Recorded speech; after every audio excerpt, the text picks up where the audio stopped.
All right, guys, let's try this one more time. Make sure I did this. There we go.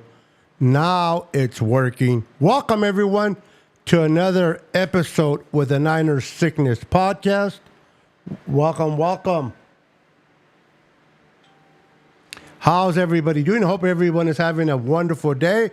I hope you guys enjoyed your football. We're going to talk 49ers. We're going to talk about the teams that play today.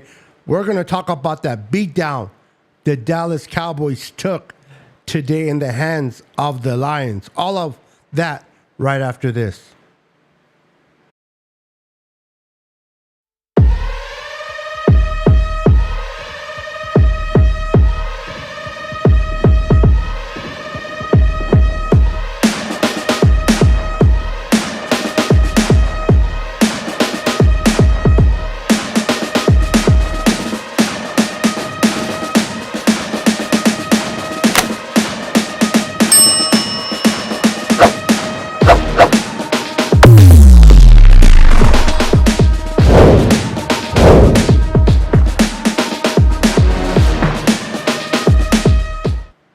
How's everybody doing? Welcome to another episode of the Niners Sickness Podcast.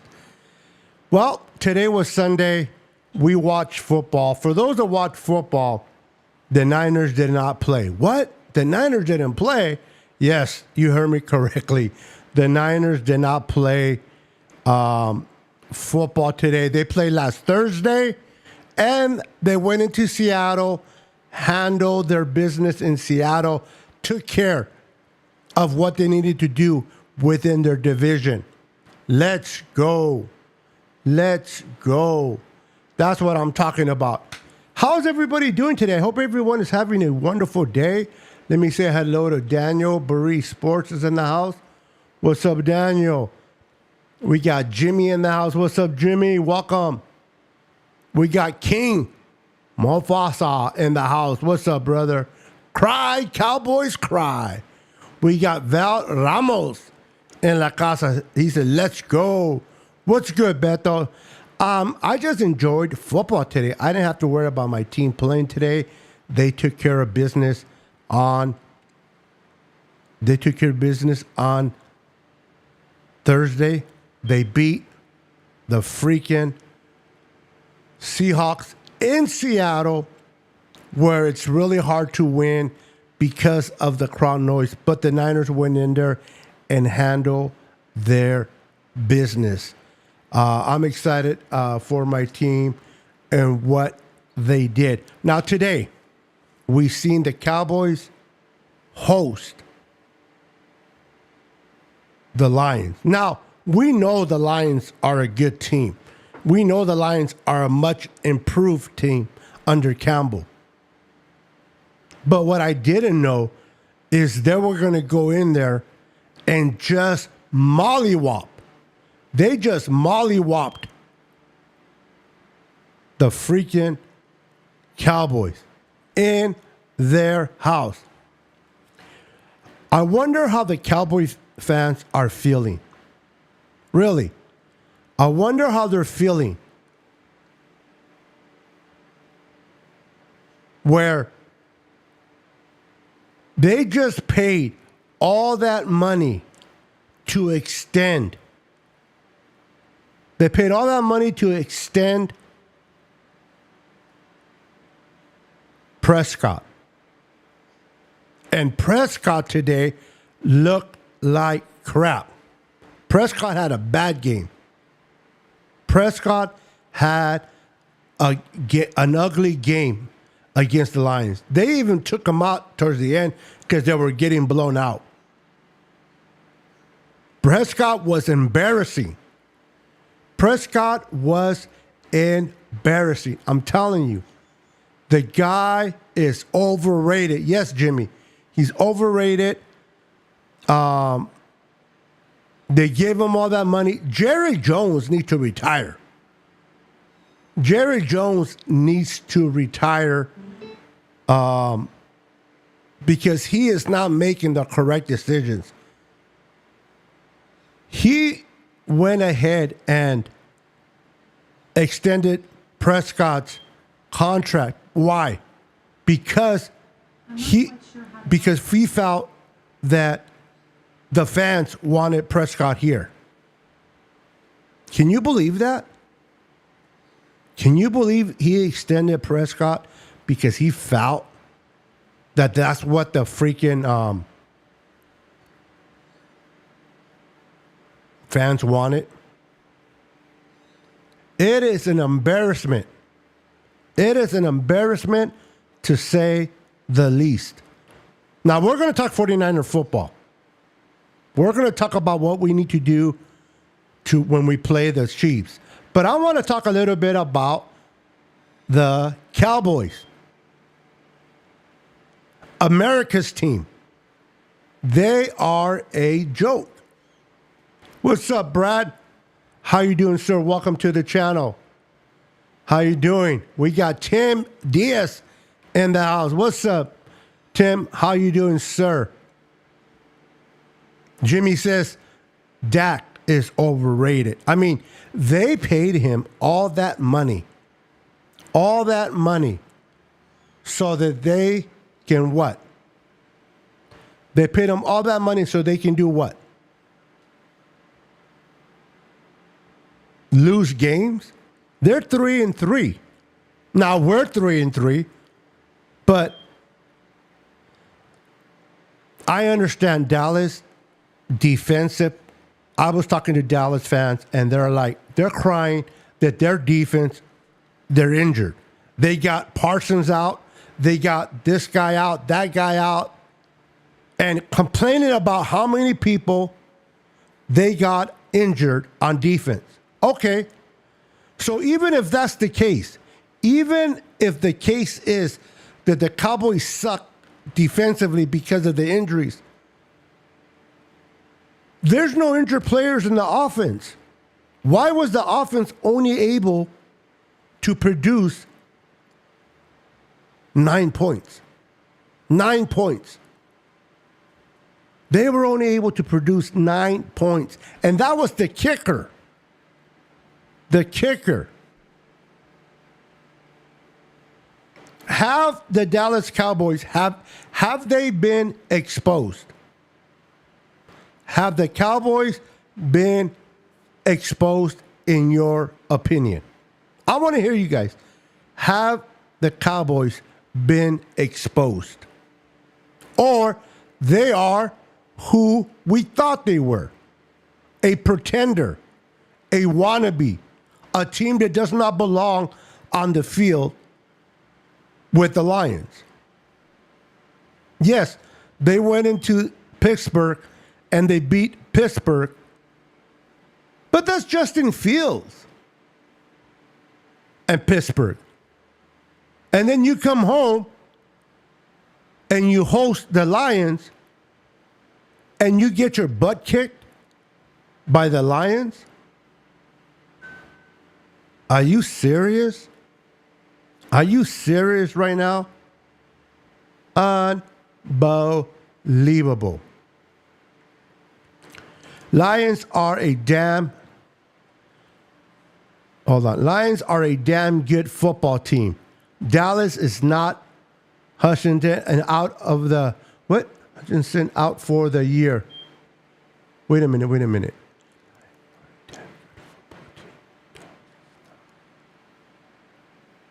Oh, Dallas is not. I missed the period. And you're telling me he's out for the year? Now, I didn't see that. Now, I was doing things around the house, watching the game, doing things. I didn't know he's out for the year. Oh, my goodness. That sucks for the Lions fans. That really sucks for Lion fans. Let's go Niners. Salute. Thank you, Tim. We got Joe Moles in the house. What's up? Joe is in the house. Jimmy says prayers for Aiden. I did not know Aiden Hutchinson suffered a gruesome injury. Let's take a moment and lift him in our prayers.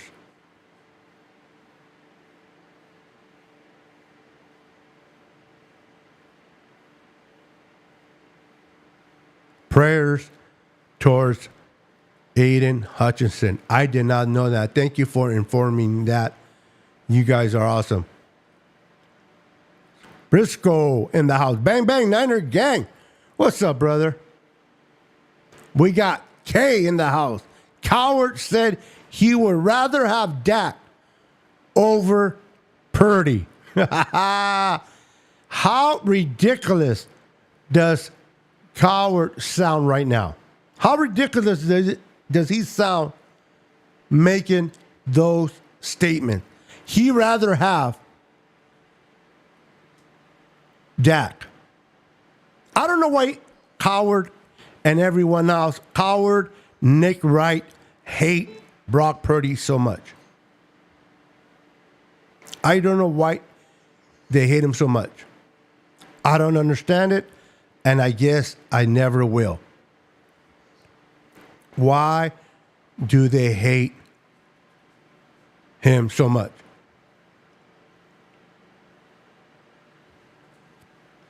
That is interesting.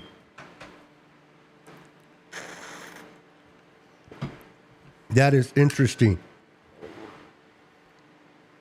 Very interesting to see that Coward, Nick Wright have so much hate for Brock Purdy. People don't realize, Niner fans, if we can be real, Niner fans, for a moment, if we can be real for a moment, we got a good quarterback. We have a great quarterback. A quarterback that can make decisions on the fly. A quarterback that can read defenses. A quarterback that can extend plays with his legs. A quarterback that can extend plays with his legs. He can extend plays with his legs, man.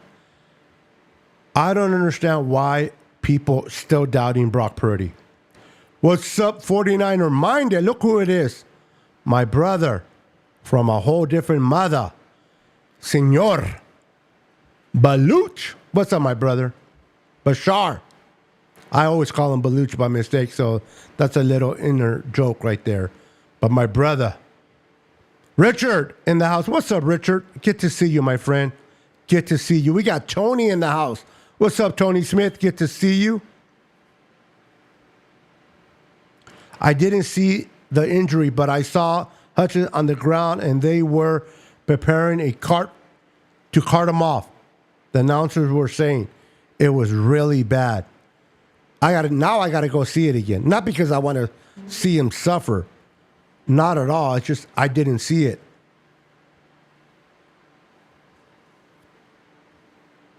Interesting. Cow turd. That's what I hear they call him. Cow.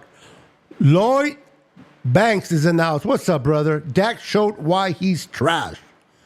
That's what I'm talking about. That's what I'm talking about. More red zone picks. That's all he does. That's what he does best. He does his red zone picks. Thank you, Lloyd. Appreciate that, man. Thank you for the love. Thank you for the love. Brock is top. Dak is top 15. I wonder how Coward is feeling right now. Or does he even care? Does he even care that his outrageous statements, comments that he makes are bogus? To go on air, to have a platform like he has, and then he's going to go and make statements like that. He's going to go make statements like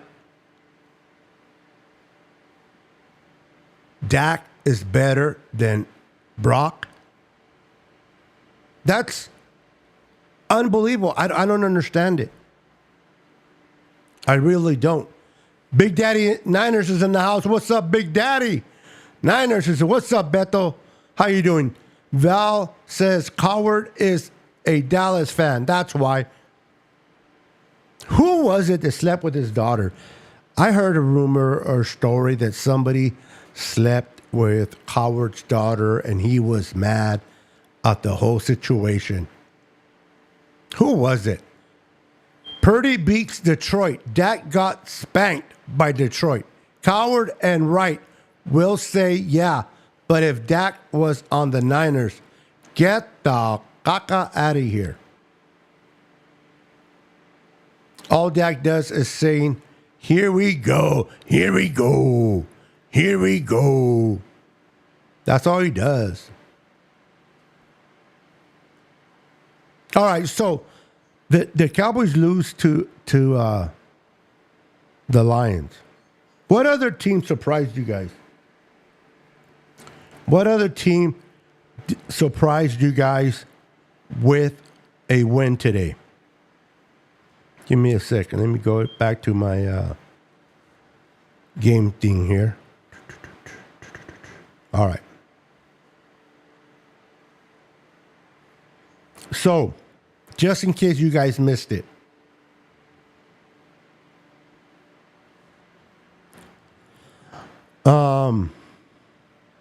Arizona lost to the Green Bay Packers 34-13.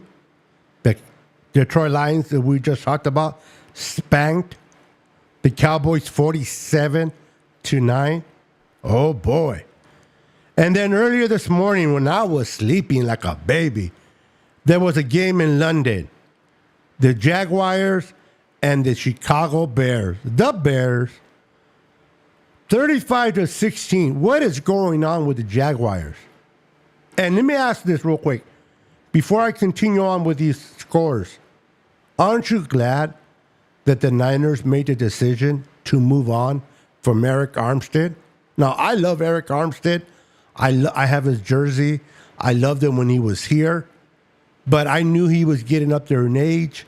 I knew he was not going to be as productive as he once was. The fact that the Niners decided not to pay him $6 million.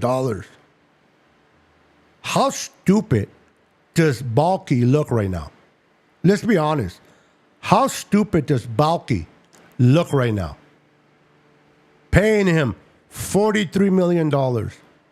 And the guy only has one sack or two. And then they keep showing a video today where he was actually crawling on the ground, fumbling, couldn't do anything. They definitely overpaid for someone like Eric Armstead. It's unfortunate. All right, Tampa Bay Buccaneers beat the New Orleans Saints 51-27. That is a division game. The Colts beat the Titans 20-17. The Browns lose to the Eagles 20-16. The Eagles are not the Eagles of the past. They are not. Houston beats the Patriots 41-21. Now, the game of the week for me, the game of the week should be the Commanders and Ravens.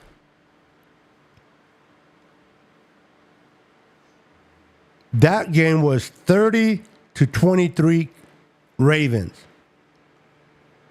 The Chargers beat the Broncos 23-16. Pittsburgh beats the I was going to say LA. I knew I was going to say it. The Las Vegas Raiders 32-13. Atlanta beat the Panthers, a division game as well, 38-20. And then on Sunday Night Football, you got Cincinnati beating the New York Giants 17-7. Those were the game scores for today. How embarrassing was that? It's all entertainment, just 4 clicks. Oh, we're talking about a coward and right. Absolutely. That was wrong with Harbaugh. Austin Blackwood's in the house. What's up, brother? Good to see you, my friend. Good to see you. Let's see here. I seen Eric Armstead looks like trash. Brad says every team that was favored to win won this weekend, I believe. I don't need Dak. We don't need Dak. We have Brock Purdy. Come on, Tony. Come on, Tony. Talk to me, baby. Bengals. The Bengals have not been the same team. They've been struggling, man. Burrows messed up my perfect price picks. Oh, man, Lloyd. That sucks, bro. His injury was too severe. Oh, crap. Definitely got to keep him in prayer. What's up, Trent? Of Barkley. Hey, better. What's up, Trent? Welcome. Welcome, sir. Make sure to hit the like button if you haven't hit the like button already. And real quick reminder, since I have quite a few of you on here, tomorrow at 2:30 p.m. Pacific Standard Time, I'm going to be having a show, and I'm going to be hosting David McNiner. Some of you know him, some of you don't. Great guy, cool dude. We're going to talk 49er football, man. So if you're open and you're available at 2:30 p.m. Pacific Standard Time, come and say hi to David for me. I would appreciate that very, very much. So the Niners have the victory. And we got a mini bye. We're going to start preparing for the Chiefs. How many of you, let me know in the comments, how many of you watched The Facility? I know a lot of us don't like watching talking heads, but there are certain people that I don't take to heart everything they say, but I'm kind of curious of what they're saying, so I'll watch it. The Facility with James Jones, Chase Daniels, Acho, and Shady McCoy. And Acho's always talking highly of the Niners. He's a cool dude. I didn't like him in the past, but the guy's been very positive about the Niners. Now, he had to eat a little bit of humble pie. After the Cardinals game and before the Seahawks, he was talking a little negator about the Niners, and then he had to eat a humble pie. But Shady McCoy says that Hurts is better quarterback than Brock Purdy. Now, I know the Eagles won today, but I caught partial of that game. Do you guys agree that Hurts is better than Purdy? Because I sure don't. I really don't. I don't think he's better. Yeah, they need to get those two teams out of prime time. Now, the Giants were supposed to be bad, but thank you for wiping your feet, brother. I appreciate that. I appreciate that very much. The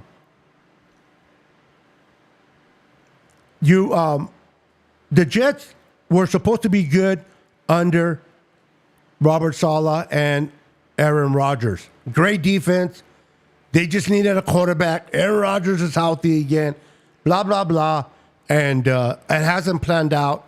And Aaron Rodgers, being the big that he is, got Robert Saleh fired. And what just pisses me off is that he acts dumb. Aaron Rodgers acts dumb. Like, what? They fired him like he didn't know. Like he didn't know about firing Robert Saleh. He had his hand in it.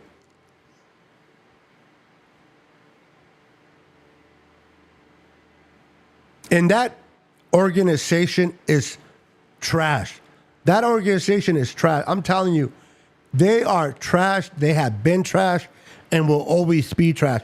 At least the Giants have had multiple Super Bowls. The Jets, the last time they won a Super Bowl, it was Joe Namath was the quarterback. Joe freaking Namath. What was the last time the Jets were in the playoffs? They are trash. Welcome, Purdy, not Lance. Yep.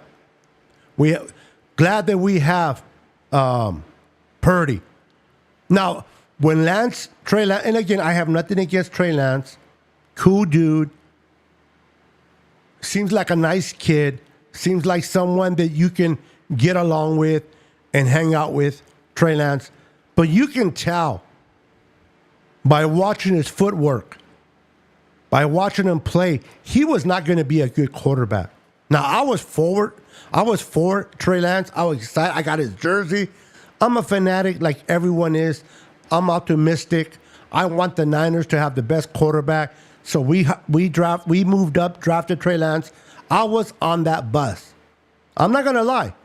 I was on that bus. But, and I believe I've told this to 49er Minded, and I told a lot of people that have spoken with me. Since the moment that he stepped on, Brock Purdy, the moment that Brock Purdy stepped on the field for the injured Jimmy Garoppolo, and he started to command the huddle against the Miami Dolphins, when he stood in the pocket, when that defender was coming right at him, he did not get faced.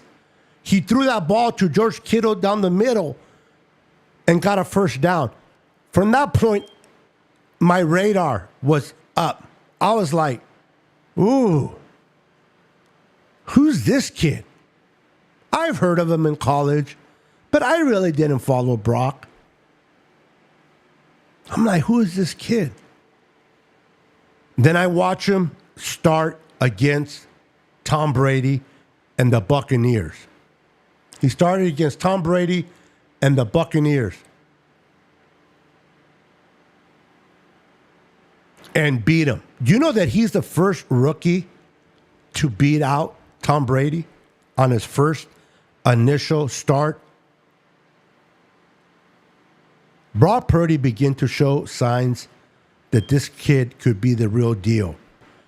He kept winning and winning and winning, took us to the NFC Championship game, and got hurt.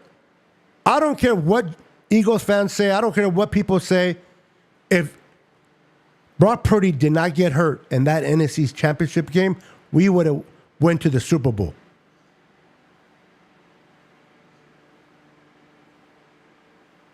The Eagles had the opportunity to represent the NFC in a Super Bowl because Brock Purdy got injured.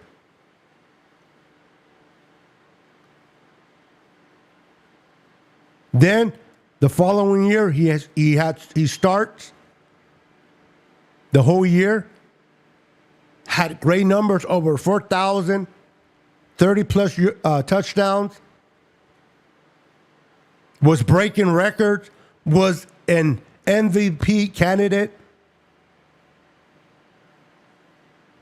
And this year, he's playing good football. I don't understand when Niner fans are like, well, against the Cardinals, you know, he looked like he's not the type of guy that we should pay $60 million or whatever the market is going to be at that time.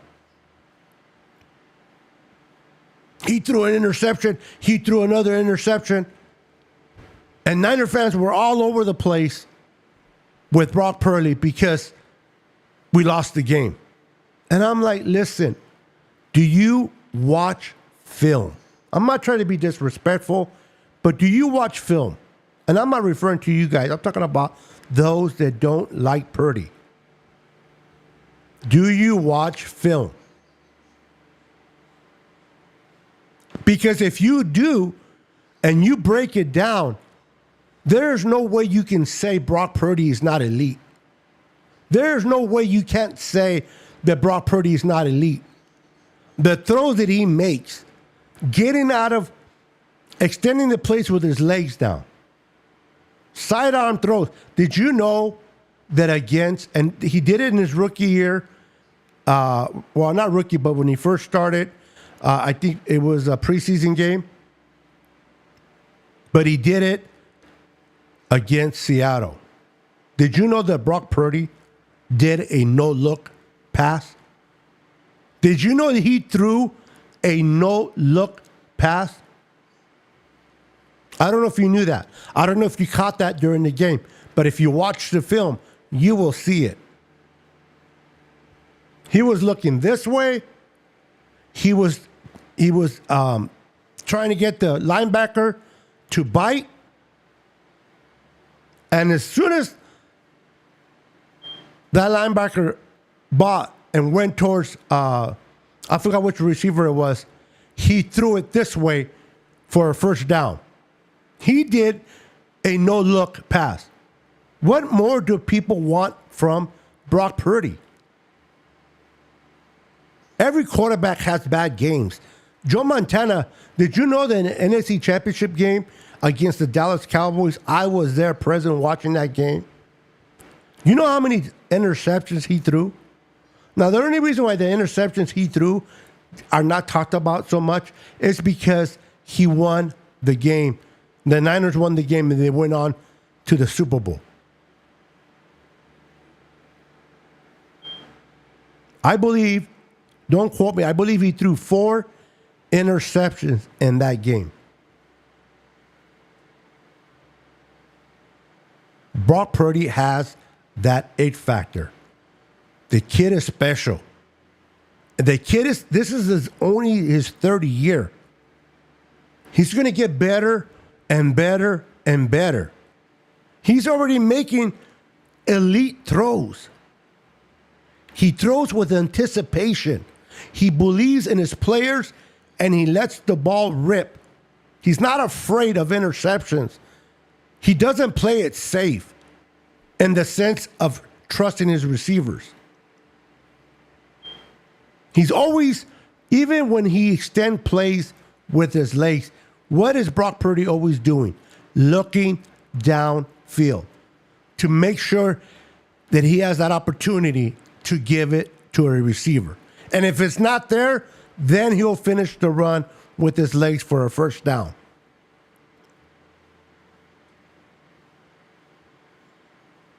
People may call me crazy, but I would take Brock in this system with Kyle. I would take Brock over Josh Allen. I would take Brock over Joe Burrow. I would take him over Matthew Stafford right now. People want to call me a homer? Fine. People want to say I don't know football? Fine. But right now, I will take Brock Purdy over Matthew Stafford, over Joe Burrow, and even over Josh Allen. Right now. We're not talking career-wise. We're not talking about when they're done with a career. I'm talking about right now. Now, Josh Allen, it's a hard one. Josh Allen is playing some good football on a kind of a bad team. So maybe I'm kind of I'm on the fence with Josh Allen, but Brock Purdy's a good quarterback. I've seen Joe Montana when he first came to the Niners. He wasn't that good.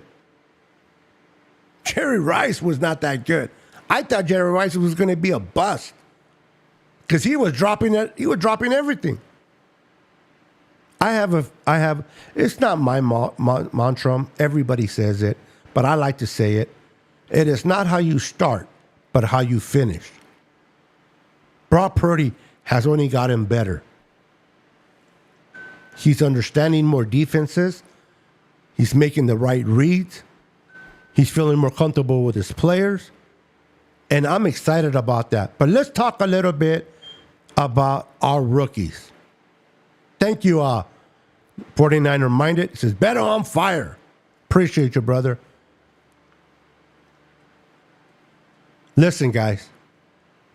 This rookie class is freaking amazing.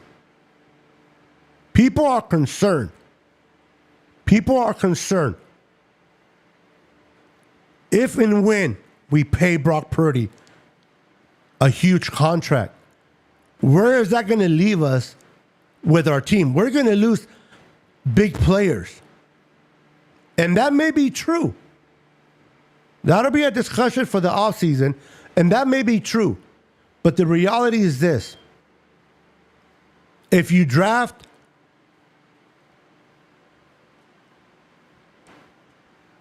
players like Bernardo Green, if you draft players like Malik Mustafa, Dominic Pooney, Gorendo, Jacob Cowing. We haven't seen much of him, but he shows signs. And then the young kid that we drafted in the first round hasn't even had a chance. But I love the potential. I love what he was showing in the beginning. Ricky Parcell. Now, if Ricky Parcell can step up and be that receiver, then maybe we can move off of Debo. What I'm trying to get at is if you continue to draft well in the late rounds, then you can afford to pay Brock Purdy that amount of money and still be in contention for a Super Bowl run. You just got to draft well. And when I say well, that's kind of hard because we all know drafting is like a 50-50. You can either draft Reuben Foster or you can draft oh my God, forgive me. Warner. I forgot his last name. Fred Warner. You can either draft bad players, a player that turns bad, or you can draft a player that plays good. We got Kittle in the 5th round. Greenlaw in the 5th round.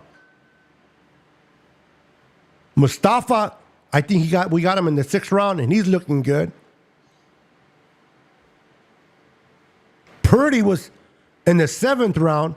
Mason was undrafted. So as long as we continue to draft well, we should be okay. True, Montana early was a game manager. Yes, he was. And people don't understand that, Bashar. Me and we're older. We got to see Montana. These young kids, all they know is Montana, the GOAT, which he is, 4 Super Bowls, Hall of Fame quarterback, but they didn't get to see Montana try to get his career off the ground. He was a game manager. As he got more comfortable in Bill Walsh's system, Bill Walsh began to get more comfortable with Montana. If you look at, for those that are older, if you look at Montana and Bill Walsh, their relationship, their trust factor, they continue to trust one another more and more. I see those parallels with Kyle Shanahan and Brock Purdy. Now, back then, I didn't know Montana was going to be the Montana that we all know today. But he is. So let me ask you guys.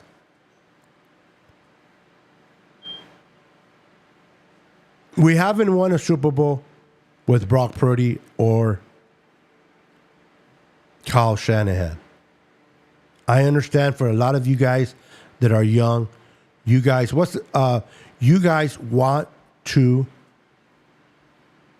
Yeah, he's another one over there with the Jets that are not playing too good. We drafted Lenore. We brought in Ward. Very good point there, Val Ramos.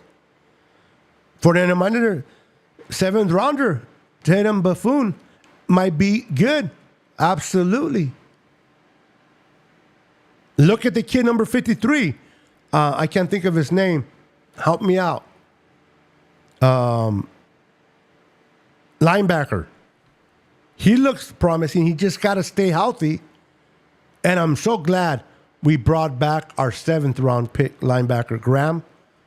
I'm so glad he's back on the team. I did not like that they cut him.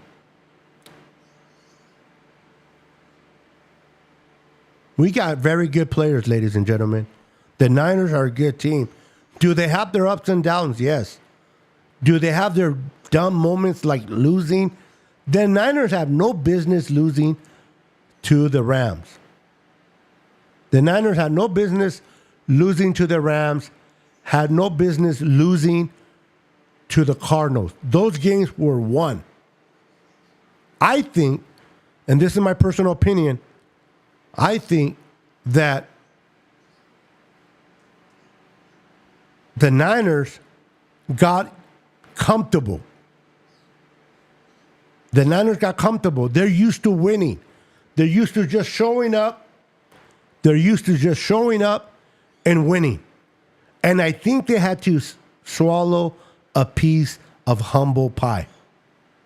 I think that he had to swallow, the team had to swallow a piece of humble pie. This losses to the Rams, the loss to the Cardinals, to me, and I hope I'm right, was a crucial wake-up point. And they showed up in Seattle. That's the Niners that we know. The 49ers that played in Seattle, that is the team that we are accustomed to.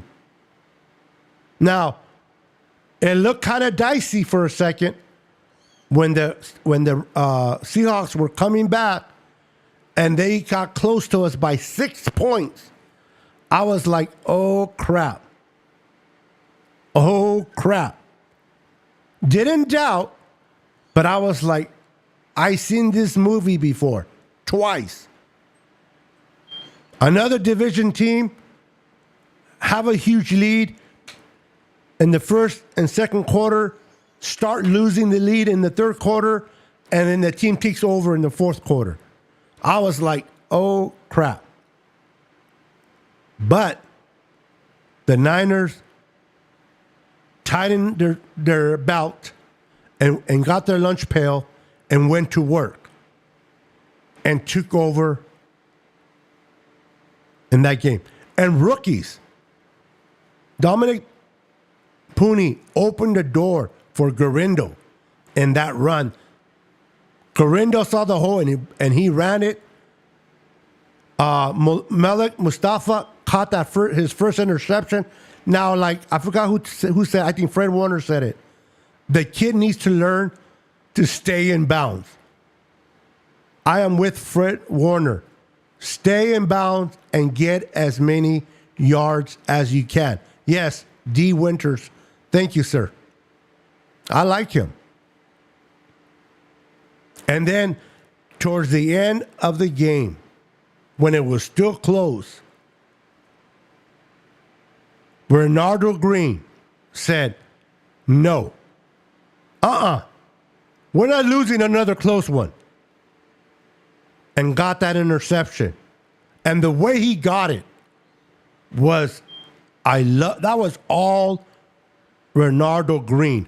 The Mustafa one, he still got an interception. I give him credit, but it was overthrown. And Mustafa was just at the right place. Still give him credit, but Bernardo Green's interception was completely different. He taunted the quarterback to throw the ball. He was running against Metcalf. Gino thought that Bernardo Green was too much behind Metcalf. So Bernardo Green this guy's a rookie and he's already fooling quarterback. Now, fooling Geno Smith is not a hard thing to do. He's just a dumb quarterback. But the fact that he fooled Geno, baited him to throw the ball, and then when the ball was in the air, what did Bernardo Green do? Stop, cut underneath, and got in front of Metcalf and got the ball. That interception, in my opinion, was completely on Bernardo Green, and we needed that interception. We needed it badly. These are rookies that get me excited, guys. These are rookies. Even Brady won his first Super Bowl, wasn't good as Brock. Come on, brother. Come on. One of those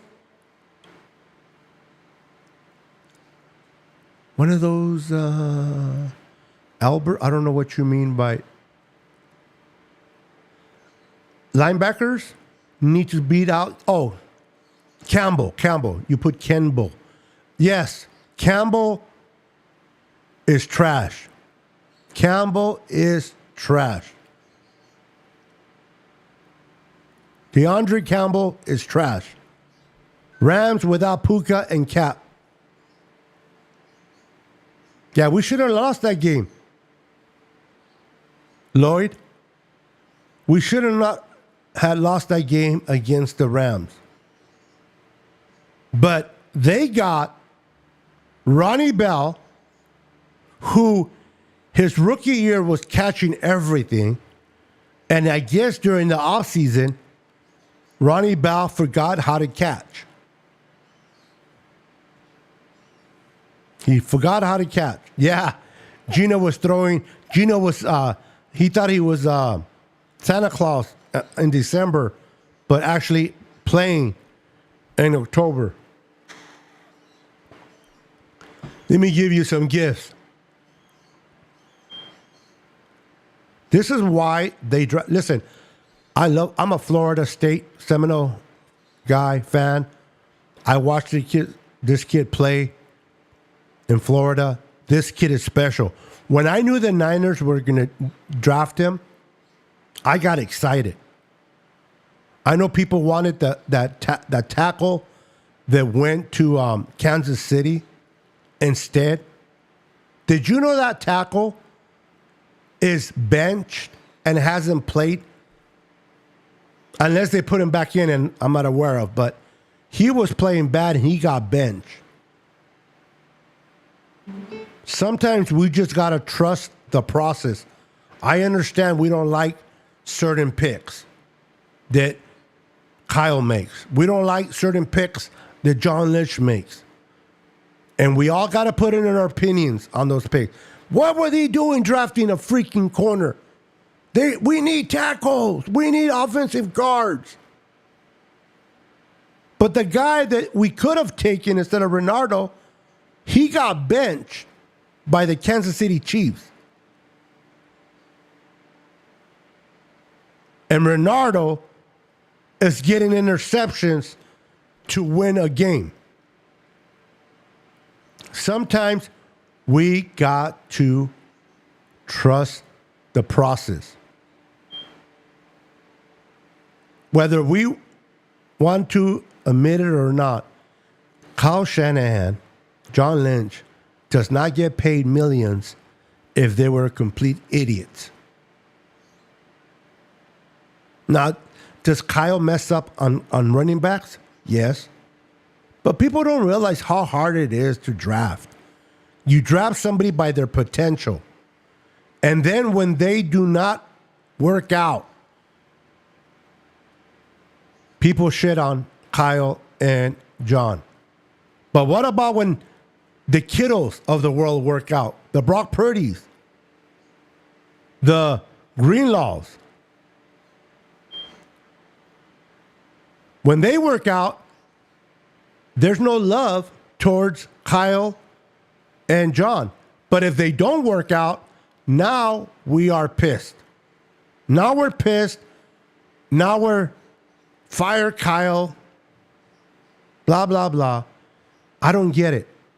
I don't get it. We still have not seen the best of Brock. He's going to be elite. He is elite already, in my opinion. But I do agree with you. We haven't quite seen the best out of him yet.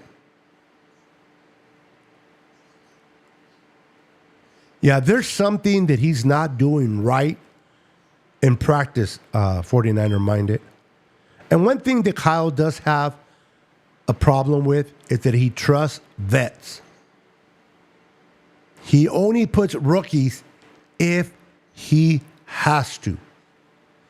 Only puts in rookies if he has to. Kingsley. Yes, Kingsley. He got benched. Yes. If you get benched over there under Andy Reid and Patrick Mahomes, I don't know, bro. I don't know.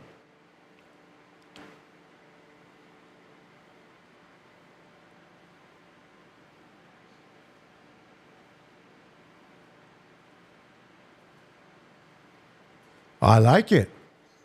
I like Garindo. I think Garindo just needs to get the ball more. He needs to start touching the ball, get comfortable with him. He is fast. He is fast. I like our team. I like our chances. The Niners laid an egg against the Rams and the Cardinals, man. It was disappointing. We could have been 5-1 instead of 3-3. But it is what it is. We've been here before. We've been 2-4. We've been 3-5. And we've made it all the way to the NFC Championship. Now, Detroit is playing good football. Detroit's playing good football. The Packers are playing good football. Jordan Love looks like he's the real deal. I hate the Packers, man. They have not had any quarterback problems in forever. It was Brett Favre, then Aaron Rodgers, and now Jordan Love. It's like, wow. But the Lions are playing great. The Vikings, I don't know about you guys. The Vikings are kind of, to me, they're smoking mirrors. They're kind of smoking mirrors. It is Sam Darnold. And I don't know. I don't know if they're gonna make it to the Super Bowl. Now we may have to go through the Vikings to get to. I'd rather go to Detroit than go to Minnesota, and I'll explain why. Garindo play had me most hyped, absolutely, but I'd rather go to Detroit to make it to the Super Bowl than going through Minnesota. And you might say, what are you talking about? Detroit's a better team. It's more hostile. But yes, and yes. I want to destroy the Chiefs.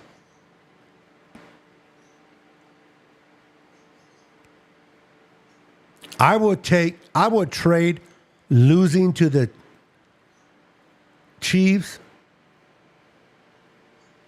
and getting one of those games back from the Cardinals or the Rams.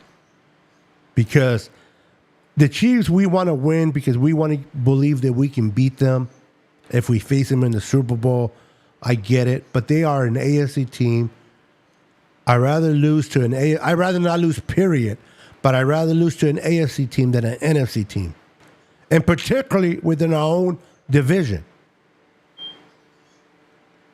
But this is the reason why I say I'd rather go to Detroit than Minnesota. We haven't won in Minnesota since 1992, I think. Let that sink in for a minute. I might be wrong in the years, but it's been a long time. And a lot of those times, we have been the better team than the Vikings. As we were week 2. As we were last year. And for some reason, we cannot break that curse of beating the Vikings in Minnesota. So I'd rather take my chances with the Lions in Detroit than the freaking Vikings, where we haven't won since 1997, 92, 93, somewhere around there, which is ludicrous. Ludicrous.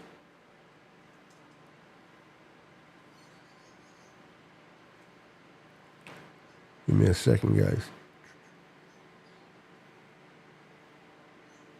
He's falling asleep on me, this monitor. So anyway, the Cowboys get their butts kicked by the Lions today, 47-9. The Cowboys are frauds. They're frauds. We knew they were frauds. I can't wait to play the Cowboys and smack them around. America's team, my blank blank. There were a couple of good games today. I didn't see them all. I will see them. I will see them though. But one of the games, where is it? Which one's the one that I liked? I liked the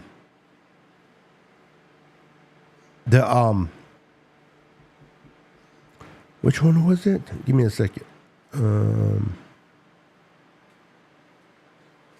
The Colts and Titans game. That was a pretty good game. So the Niners are 3-3. Week 7, we play the Chiefs, right? That week, Seattle goes to Atlanta. Atlanta is starting to play better. Kyle Pitts looks better. London is always good. Kirk Cousins is starting to get his feet underneath him. Now, the Rams host the Las Vegas Raiders. The Raiders' defense is pretty solid. They're not great. They're not, oh my God, scary. But they're good enough. Max Crosby is still a maniac going after the quarterback. I'm hoping that defense of the Raiders show up against the Rams. Now, I don't think that offense is going to be able to do much. But if that defense shows up and makes some turnovers and puts the Raiders in good position to score, I would love to see the Rams lose, obviously. And the Cardinals host the Chargers. Chargers looked pretty good to me today. They weren't great. They're still a work in progress. So I'm saying all this to say this. If we handle our business and we beat Kansas City, we will continue to pull away. If we happen to lose to Kansas City, then let's pray that the Rams, Seahawks, and Cardinals lose as well. And they have that potential to lose. In other words, they're not playing. Well, the Rams are playing a crappy team in the Raiders. But again, hopefully that defense. Yes, Lloyd, I got to watch that replay. Or I don't even know if I have to watch the game. I'm pretty sure if you type it in YouTube, it'll pop up. What's up, Jay Evans? How you doing, sir? Welcome to the show. If you're watching me on YouTube, you're watching me on Facebook. I see that. If you get a chance, Jay, come over to YouTube, subscribe to my channel. Support me that way if you can, bro. I would appreciate it. But thank you for being here. Much appreciated. Tony says, I think that the Raiders offense can beat them. I hope so. I hope so. I have no confidence in their quarterbacks. I have no confidence in their offensive line. But that defense could be a little nasty. And particularly that the Rams don't have their starting receivers. We shall see. Now, they are playing in LA instead of Vegas, but we shall see. We shall see.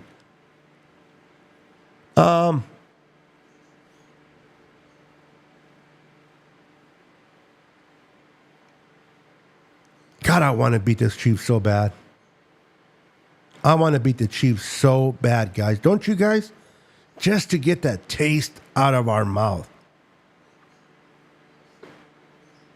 I hope these guys show up and show out on Sunday. I want to beat the Chiefs and Patrick freaking Mahomes, Andy Reid. I do.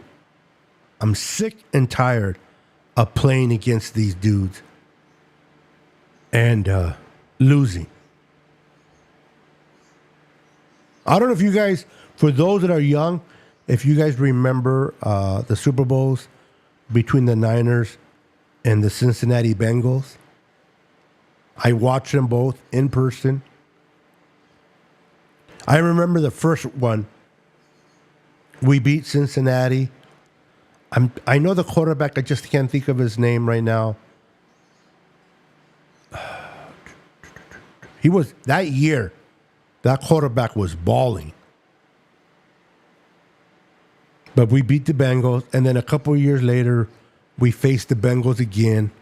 And that's when Boomer Esiason was the quarterback, and we beat the Bengals again. Two different quarterbacks, right? So I always used to say when I was younger, man, it sucks to be a Cincinnati fan. It sucks to be a Cincinnati fan. You go to the Super Bowl 2 times, and you play the Niners, and you lose twice to the Niners. I always wondered how it felt for Cincinnati fans. Well, be careful what you wish for. Be careful what you wish for, because I got to taste it. We all got to taste it. Now we lost to the Kansas City Chiefs twice, and we had 2 different quarterbacks, Jimmy Garoppolo and Brock Purdy. So now I know exactly, by experience, how those Cincinnati fans felt back then. They felt like crap.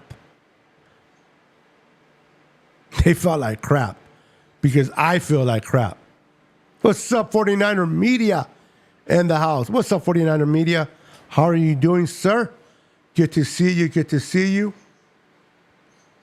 Always a pleasure to see my boy, 49er Media. How you doing, man? Good to see you. So the Niners won on Thursday. The Cowboys got their butt kicked at home. The Raiders lost. The Cardinals lost. The Rams escaped because they were on a bye.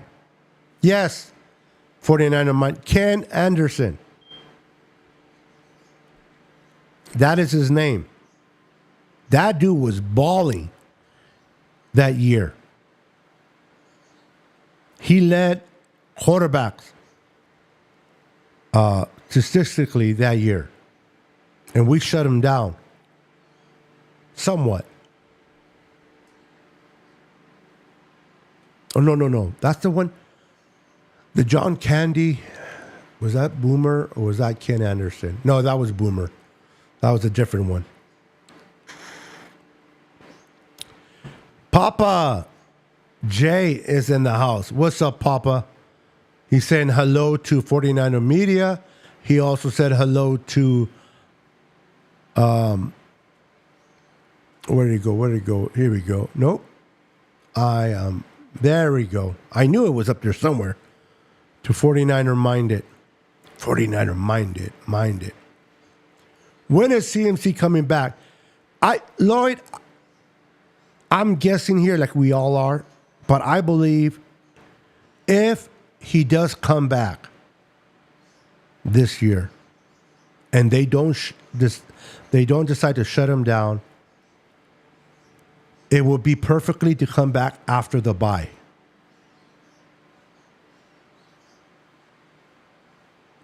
It would be perfect to beat him, to bring him in after the bye, go through the bye, and then start ramping him. The fact that they opened the window for Ricky Parcell was great.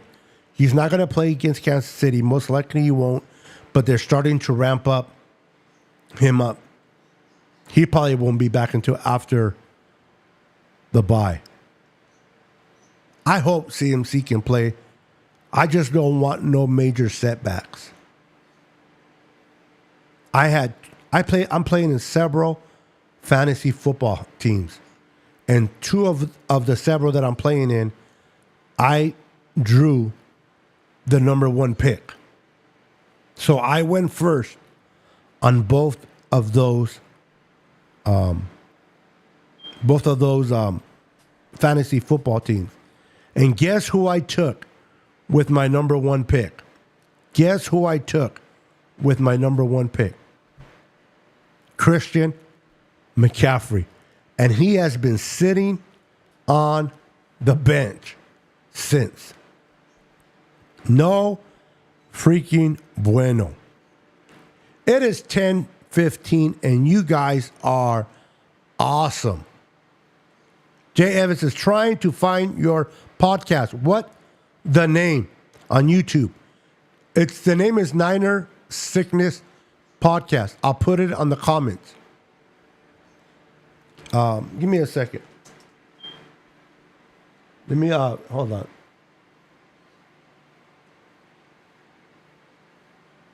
Give me a second.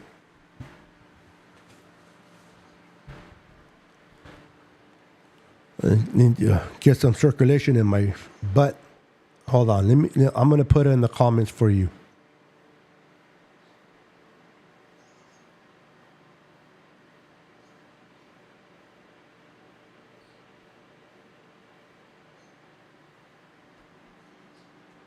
All right. Let me put it in the comments for you. There you go, Jay. Appreciate him very much. It's right there in the comments, my friend. Appreciate it very, very much. So make sure to hit the like button for those that haven't done so already. I would appreciate it. Is Ricky playing next week? He will not be playing against the Chiefs, according to Kyle. Most likely he won't. I'll be shocked if he does. But I think he'll be ready. For sure, he'll play after the bye. Maybe he plays. Who do we have? We have.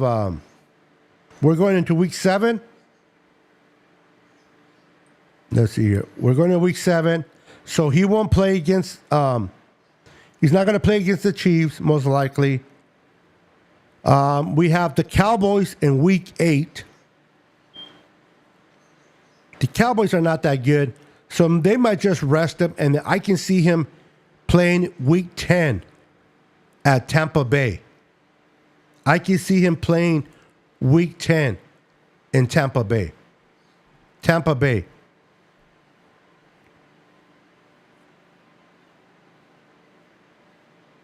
Cutting my forehead a little bit there. So I can see him coming and returning. They did open his window for him to ramp up, and hopefully he'll play after the bye. We shall see. We shall see.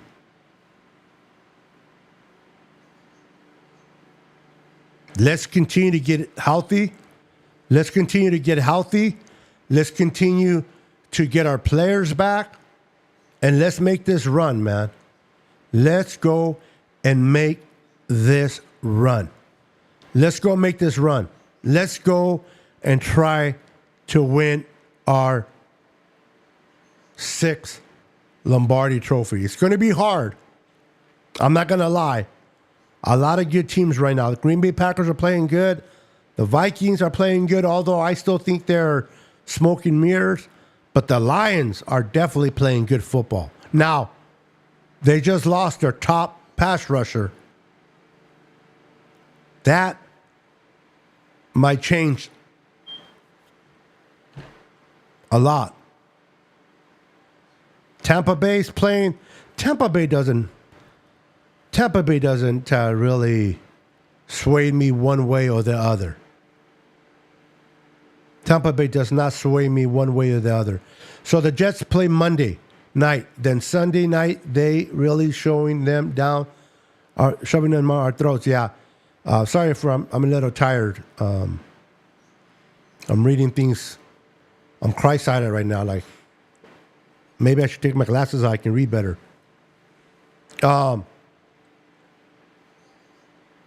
The Jets play tomorrow against the Buffalo Bills. That defense of the Jets have been overrated. I mean, they lost to the Broncos. Then again, we lost to the Cardinals, so there you go. All I know is this. We are 3-3. That sucks. But we are in the top of our division. Where do you want to be?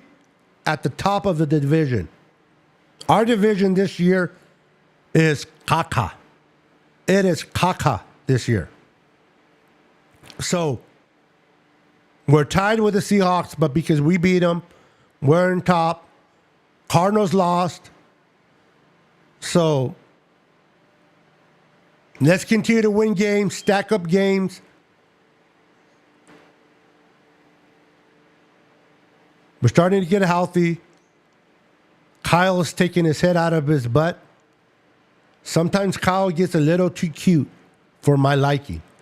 Sometimes he gets a little too cute for my liking. Little too cute for my liking.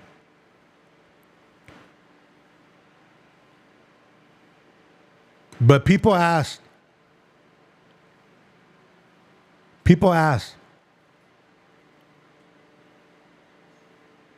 why did Kyle run the ball one time against the Cardinals and pass it 9 times? When the Cardinals came in that Sunday being the worst, if not one of the worst, run defense. They're one of the worst run defense. People were stating or complaining or saying that, why did Kyle only run one time and pass 9 times? On hindsight, we look at it and we're like, okay, but Kyle loves to allow what the defense is showing and play accordingly. Now, Kyle does get a little too cute. The start of that game, how did we start it? On a little too cute of a play, if you ask me, with Debo. Sometimes I just want to run the ball down their throat. But the Cardinals were stacking 8 to 9 defenders in the box. They were stacking 8 to 9 defenders in a box, begging for Brock Purdy to beat them through the air. And this is why Kyle threw the ball. But he learned. He's like, you know what? I should have ran the ball more. What did he do against Seattle? He ran the damn ball. He balanced it out. Sometimes Kyle tries something, it doesn't work, and then he moves on. And it's funny, whenever Kyle calls a play, if it works, everybody's saying, Kyle's a genius. If it doesn't work, fire Kyle. There are going to be times where Kyle doesn't get too cute for my liking, but this is the reason why the Jet Yorks hired him, because of his capability of calling up games. He's an offensive-minded genius, in my opinion. So he's going to do these plays, these crazy gadget plays that he does. And for the most part, they work.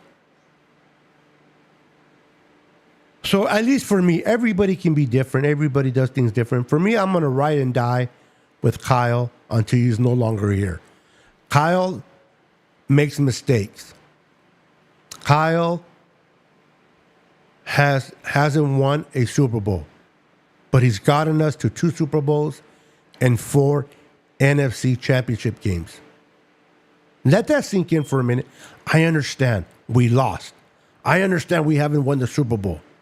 That is your main objective every year, to win the Super Bowl. Anything less is no bueno. I understand. And I get you. I won a Super Bowl too. I experienced all 5 Super Bowls. I got to watch every Super Bowl in person. And I would love to see another one. So I understand the frustration of not seeing a Super Bowl come to San Francisco during your era of a Niner fan. But don't let that sway you from understanding how good your team is. Don't let the missed opportunities of winning a Super Bowl divide you on how good your team is. The 49ers are a great team under great leadership right now. We are winning games. Last year, when we beat the Cowboys, 42-10. Do you remember that game, guys? Do you guys remember beating the Cowboys 42-10? How did that feel? How did it feel? Getting past the Packers in the playoffs when we were struggling, but finding the ability to fight through adversity and still beat the Packers. Then we play the Lions, We fall behind. I thought, I'm going to be honest, I thought our chances of going to the Super Bowl were going to be hard. And they mustered. They went into their core. Every player on this team went to their core and pulled out that win against the Lions. And yes, we failed in the Super Bowl. Yes, it sucks. Yes, I want to win a Super Bowl. Yes, I want for you guys to experience a Super Bowl win if you haven't experienced in your lifetime as a Niner fan. But don't dismiss that the Niners are a good team. We are winning more games than we're losing. Putting 30-plus points on teams. Everybody talks about the Niners being a great team. Don't let the lost opportunities to win a championship game cloud you on being faithful. Let your faith in the word faithful shine. You're not the Cowboys fans. You're not fans of the Cowboys. They are trash. You're not fans of the Jets. They are trash. You're not fans of the Jaguars. They are trash. And when I'm saying trash, I'm talking about the organization. They're bottom feeders. They're bottom feeders for a long time.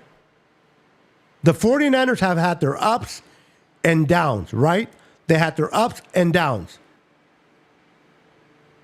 They had their downs with Chip Kelly. They had their downs with Mike Nolan, Singletary, Tamsula. They had their downtime with those trashy coaches, but they had the hardballs. Now we have Kyle. With Harbaugh, we went to 3 NFC championship games and 1 Super Bowl. Now the difference between Harbaugh and Kyle, and I'm going to say this because a lot of people tell me, I wish we brought Harbaugh back. And I don't get it. Harbaugh is a great coach. But remember, when Jim Harbaugh got hired, he took over a team that was good. He took over a team that was good, but was managed incorrectly. He was managed incorrectly. Chip Kelly, Tamsula, Mike Singletary don't know how to coach. So when Harbaugh came in, he took a great team and took them to the championship games and a Super Bowl appearance.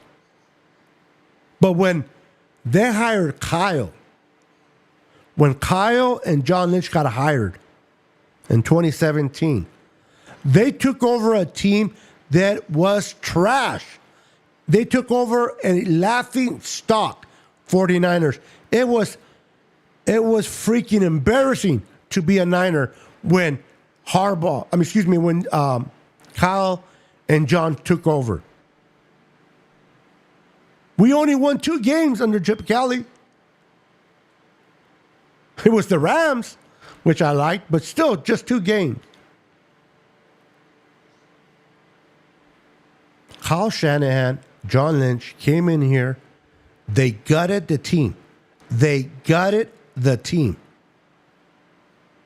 if I'm not mistaken, they kept three players from the old regime. 3 players from the old regime and brought everybody new. So yes, they overpaid for Juice. They overpaid for that player. They overpaid for Garcon. Remember Garcon? They overpaid for Garcon. They overpaid for this player. But nobody wanted to come to the Niners. Nobody wanted to be a Niner back then. Nobody liked the leadership of Jed York. So yes, you had to overpay to start building a foundation in San Francisco. And Kyle did that. And let this resonate in your mind. In 2 years, 2 years, the Niners went to the Super Bowl. Kyle and John Lynch took our team to the Super Bowl in 2 years after gutting out the whole team. That they started from scratch. And it only took them 2 years. Cincinnati went to 1 Super Bowl. Other teams, the Bears haven't been nowhere. The Jets have been changing coaches like I change my underwear almost every day. And I know how that felt because we've been there. Don't lose sight of how good your team is. Don't lose sight that we went to 4 championships and 2 Super Bowl appearances. Do I wish we would have won them? Yes. Do I wish we would have had 7 championships instead of 5? Yes. I would have loved beating the Ravens with Harbaugh.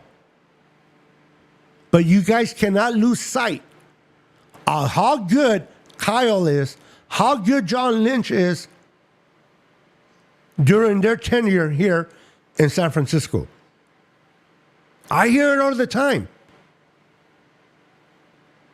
Fire Kyle. We can't win the big game. He chokes in the big game. You know how many times Andy Reid choked? You know how many times Andy Reid lost in championship games? Lost in a Super Bowl? Finally got his quarterback in Mahomes. And the rest is history. Kyle has his quarterback. Now, Andy Reid was more mature than Kyle. Andy Reid was more mature and more experienced than Kyle. So he didn't make those mistakes Kyle made. But Kyle is learning. Kyle makes mistakes and he learns. But they're knocking at the door for the most part. They're knocking at the door. They are competitive. We go to the play. When in Kyle Shanahan's tenure here, have we ever had a one and done? Have we ever had a one and done in the playoffs? I want to know. Have we ever gone through the embarrassment of one and done? You make it to the playoffs, and the first game, you're out. Have we experienced that under Kyle and John Lynch? Or do we keep on chucking and we get our butts to the NAC championship game?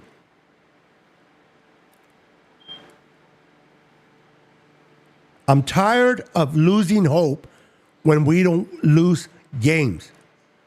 You got to look at the whole picture. You can't just look at, we lost against the Cardinals.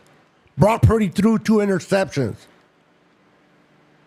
One of them was his hand got hit. It happens. But I bet you all those same fans were out of their seats when Brock was throwing those 3 touchdowns on Thursday night against Seattle. But when we lost against the Cardinals, everybody and their mama had something to say.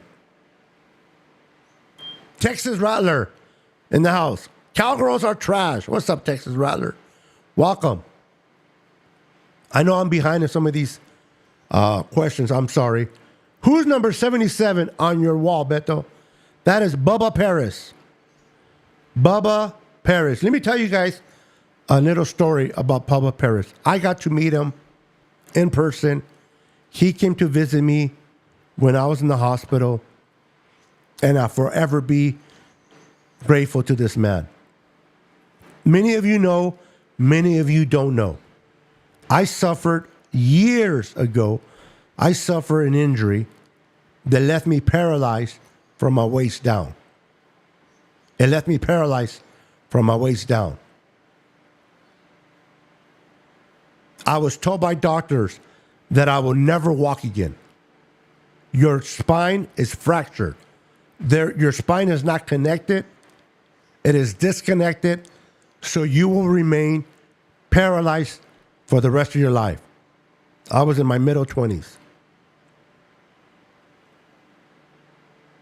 Then they tell me that I died on the operating table. I was dead for 6.5 minutes.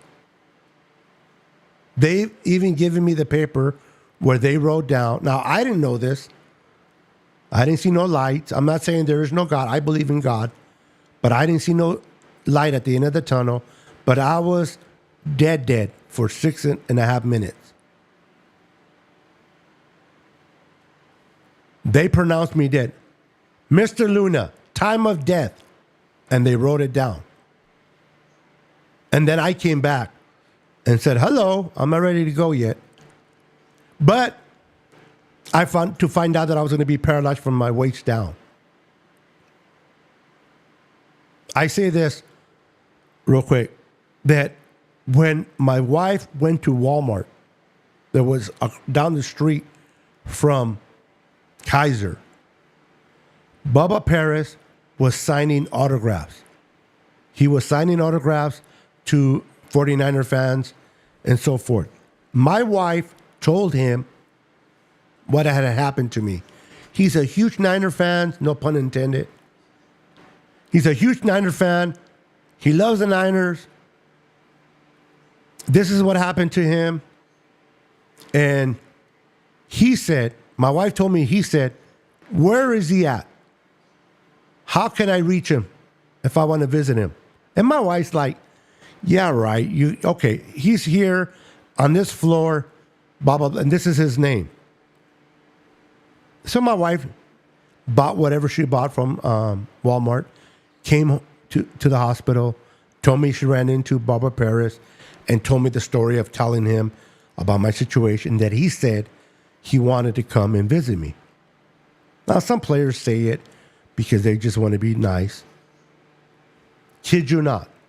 Kid you not. 3 days later,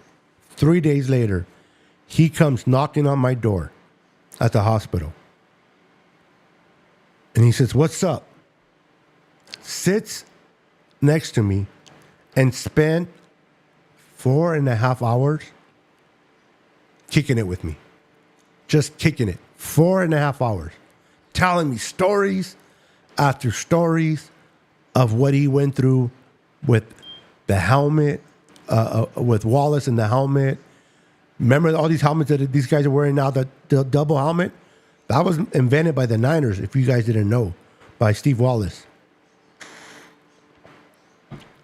But he was telling me about the Super Bowls. He was telling me about college. I mean, 4.5 hours, that's a lot of conversation. So, and he signed that autograph for me. So I will ever be indebted to this man. This man showed heart. He didn't know me. He didn't have to come and visit me. Who am I? But the fact that he came and stood with me for 4.5 hours was amazing. I know you just asked a simple question of what was his name, but I felt about to share that. But I do want to say this, guys. It was by the grace of God that I'm walking today. I am not in a wheelchair. My spine is still disconnected. Your spine's supposed to be like this. My spine's like this. So there's no signal from the brain going to my body. So therefore, I should not be able to move my arms or my lower extremities. Well, I can always move my arms, but my lower extremities. It was the grace of God and the prayers of my family and the support of my wife and kids that got me through this. And I can tell you, I am walking on my own power, on my own. I'm driving. Do I have chronic pain? Yes. For those that don't know what chronic pain is, imagine breaking your leg, going through that pain, but forever. It never heals up. Chronic pain never goes away. But I'm walking. So I can't be too down. God is good, man. I know you guys didn't come here to hear me preach, but I am a man of God. I am a man of faith. I am not perfect, but I submit to God every day. So if you ever need to talk, if you ever need prayer, hit me up. Send me an email to ninersicknesspodcast@gmail.com. Hey, bro, I need you to pray. If you feel comfortable in telling me what's going on, fine. If you don't feel comfortable, I don't need to know. I don't. He knows. Just said, hey, bro, I'm sending you an email. I need you to pray for me. Okay. And I will do it. ninersicknesspodcast@gmail.com. So anyway, I didn't mean to go on a tangent there, but I always like to share my testimony. What's up, Adrian? Hey, bro, we got a Kansas City fan here. Please excuse him. He's excited because we're playing next week. But what's up, my brother? We're definitely playing next week, brother. Definitely. Steve Wallace had the helmet. Yes, Steve Wallace. Number 74 was the one with the double helmet. And now you see a lot of players wear it today for cushion. My dog is trying to come in here so bad. Or is she trying to leave? Oh, no, she's right behind me. I thought she was, because when I leave her out of my office, she tries to come in, so she pushes against the door. But she's laying behind me. So she's good. That's an awesome Bubba Parrish story, Beto. Thank you, Papa. And I'm sorry that I went a little too far with it, but I feel you're my family. I feel you guys are my family. I always tell people this. My type of show is like going to the barber shop, waiting to get your hair cut. You see your buddies waiting for a haircut as well. You sit down. While you wait, you start chit-chatting about this or that. Start talking about life, sports, whatever it is. This is the type of atmosphere that I like on my podcast. I know there are great people out there. They can bring you stats. They can break down film. There are people out there that can tell you who's coming, who's going with the Niners. They can break down the salary cap. They are great content creators out there that speak of the Niners. And I love them all. I may not agree with them all the time, but I love them all. I pray for each and every one of them. And I like to come on here and just talk. Just talk. Matter of fact, if you guys want to take note, you guys are welcome to. I created a YouTube channel. And it's Beto Luna. I'll put it on the screen. Beto Luna 209. Hold on, let me double check because I could be. I don't want to send you somewhere. No. Let me double check. Hold on.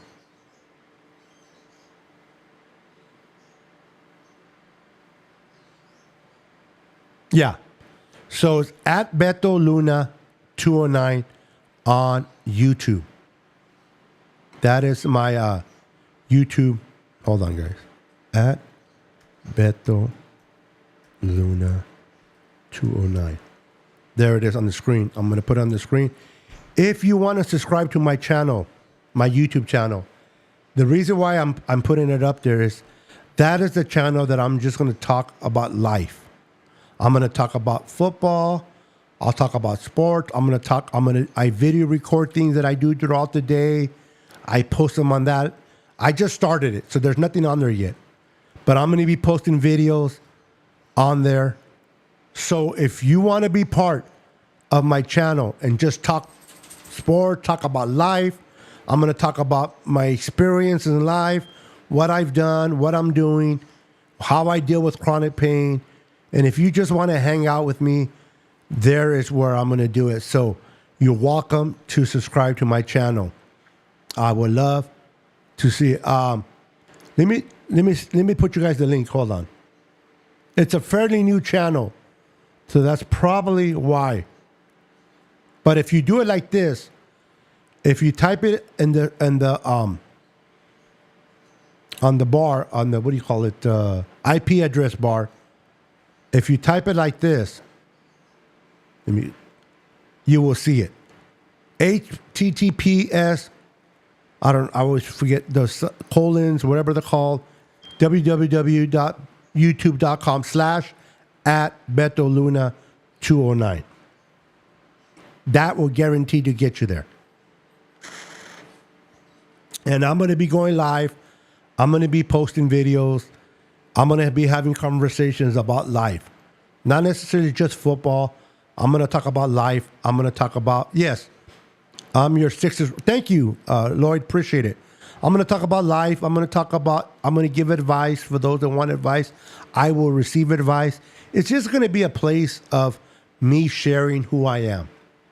I may have a bunch of followers. I may have 6.